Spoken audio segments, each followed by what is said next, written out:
A smashing blast from the past. Developed by vicarious visions.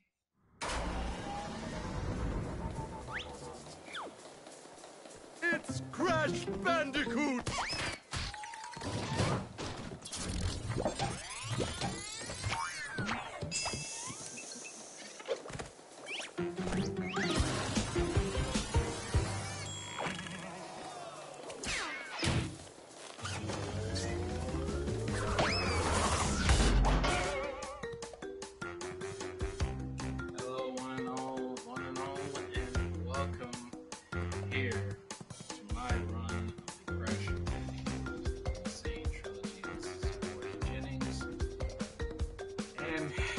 Usually I'd be streaming Horizon Zero Dawn lately is the feature stream, but this wind and Hyper Crash been seeing some struggles on different streams here. It's forced my hand here to come out here and open up my School of Crash thing. This playthrough here teaches tricks, trades, and how not to rage in this series here, okay folks? But first of all, before I get started, actually do a quick break here. So 1 second, folks.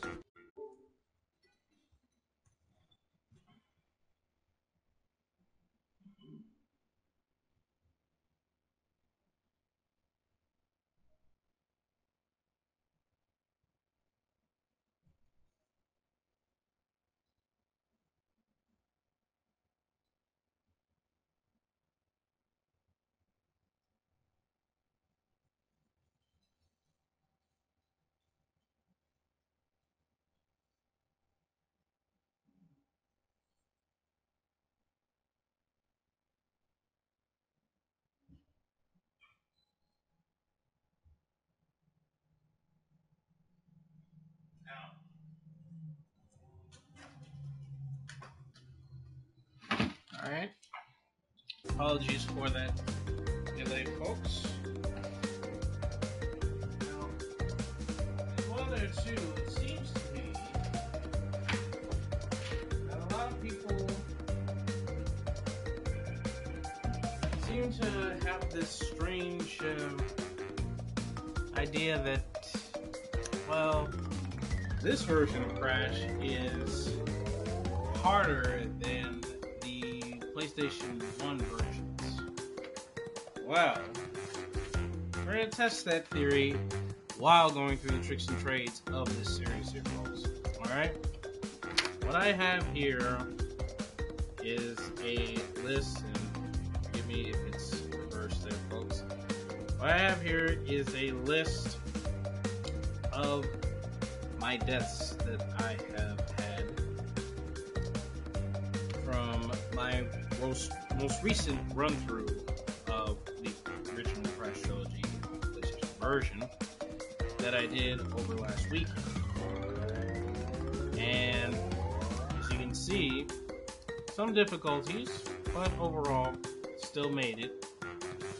I have to say, I'm very intrigued to see how this version of Crash differs in difficulty, if there is any difference in difficulty, versus what I've done here from the PS1. Those that could not see it because of the reverse angle, I had 57 deaths and 2 game overs. Those game overs were off reloads of the original Crash for PlayStation 1.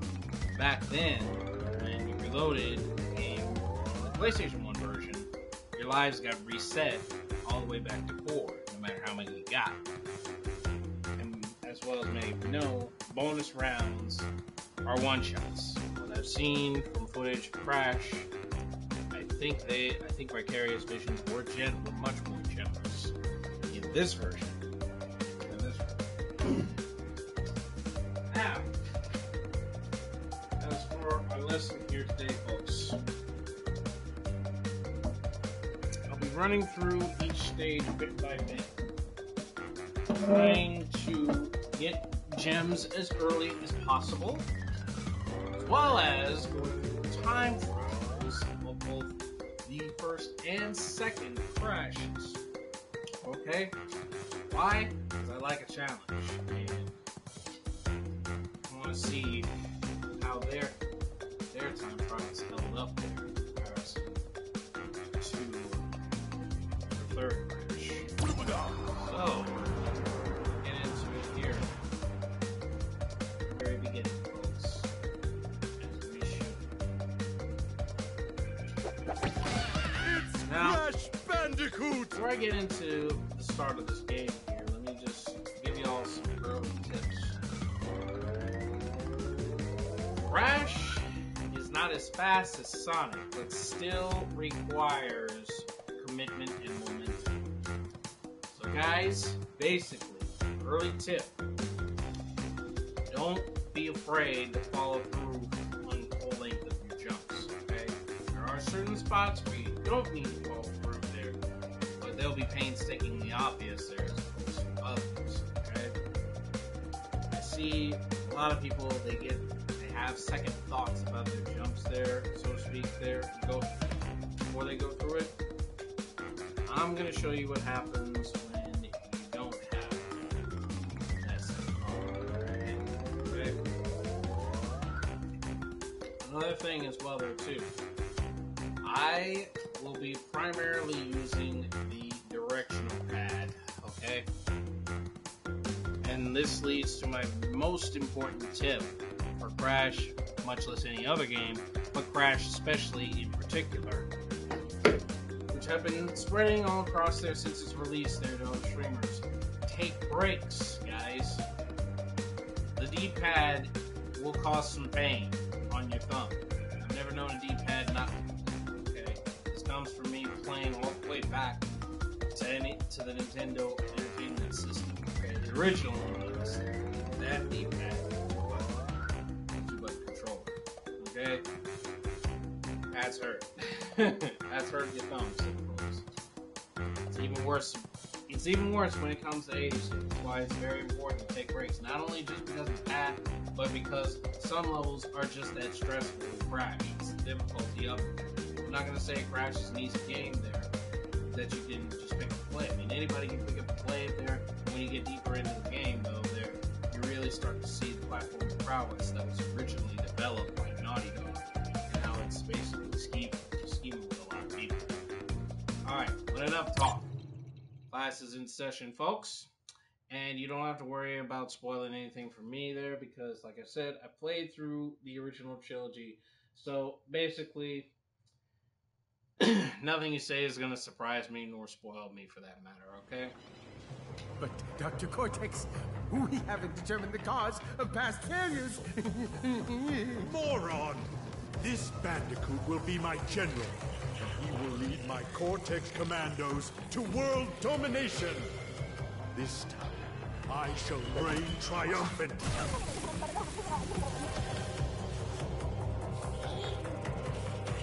We are closer than ever before. Quickly, into the vortex. Dr. Cortex, the vortex is not ready. We have no idea what it could do.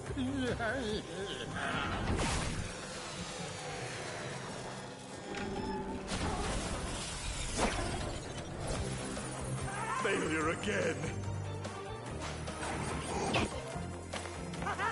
Capture him!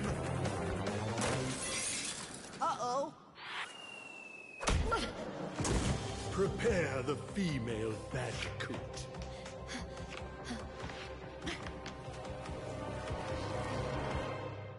One thing I will say they did a good job on there is remaking Tana there in HD. But one thing I've always kind of wondered is, what caused Crash to be rejected from Cortex's Vortex machine? But, alright folks, we're into the game. Alright, so, basic things there, of course. See, I'm using the analog stick there, but you guys basically need to use Crash. D-pad analog stick moves. There are no camera adjustments here, guys. because it's all fixed perspective here, folks. Where the level takes you is how you're going to be looking at it, okay? In the original Crash, the circle button does not a simple steer. See, pressing it. See? Square button. Right here. One thing to know about the spin, there's usually about a second and a half delay. Spin pretty much, you can see right here, it's pretty good on its reaction time. I don't think, there's no input lag on it whatsoever there, only recovery, okay? This is about a second and a half. See, for example, watch here. See how I'm rapidly pressing the square button right here? That one was about a second delay. So about 4 rapid taps. That is about the time there when your spin will be back. Okay? Of course, X button. Jump. Alright? And that's basically the wherewithal there. Shoulder buttons will do nothing there. Crash. Of course, the triangle button shows you your Wumpa Fruit, the boxes, and your lives, okay? Alright, now, let's talk boxes.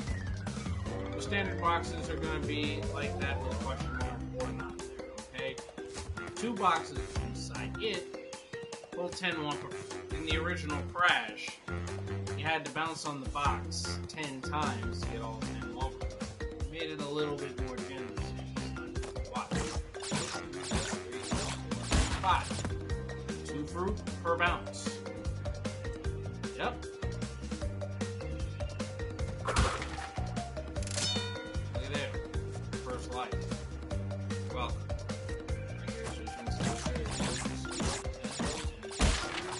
There we go. Alright. Now, let's talk enemies here, okay? Enemies are always the most peculiar thing, and I'll be going about them each individually here right now. For the basics here, of course, we'll just say, for now, the first 2 levels, practically spin every enemy. Obviously, that one was mistiming. Hold on. While I do that, let me update.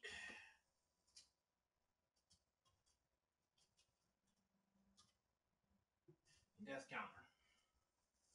I'll be keeping track of my death counter here. So there are 2 for this set event here, folks. Alright? Alright.